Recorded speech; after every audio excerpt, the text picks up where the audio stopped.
Ketika sedang duduk, ia melihat seekor anjing kurus yang terengah-engah mendekati sumur. Lidahnya terjulur panjang, napasnya berat, dan matanya memancarkan kehausan yang luar biasa.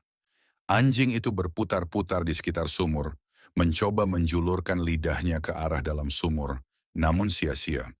Sumur itu terlalu dalam untuk dicapai oleh binatang itu.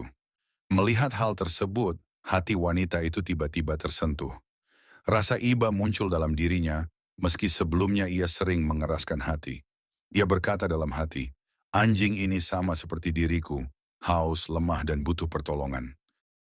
Wanita itu lalu kembali turun ke dalam sumur.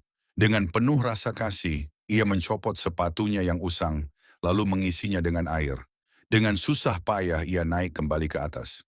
Setelah tiba, ia meletakkan sepatu itu di hadapan anjing yang kehausan.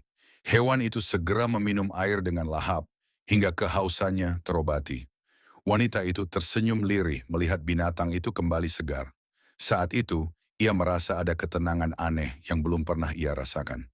Untuk pertama kalinya setelah lama bergelimang dosa, ia merasa bahwa hatinya hidup kembali. Dalam riwayat hadis, Rasulullah bersabda bahwa Allah mengampuni dosa-dosa wanita tersebut karena kasih sayangnya kepada anjing yang kehausan. Meski manusia menghinanya sebagai pendosa besar, Allah melihat keikhlasan hatinya ketika menolong makhluk yang tak berdaya. Satu perbuatan kecil yang ikhlas, yang mungkin dianggap sepele oleh manusia, ternyata memiliki nilai yang sangat besar di sisi Allah.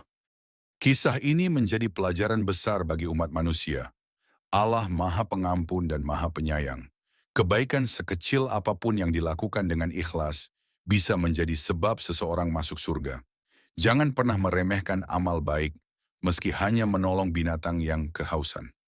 Jangan pula mudah menghakimi orang lain, sebab mungkin dosa mereka diampuni Allah dengan satu kebaikan yang tidak kita ketahui.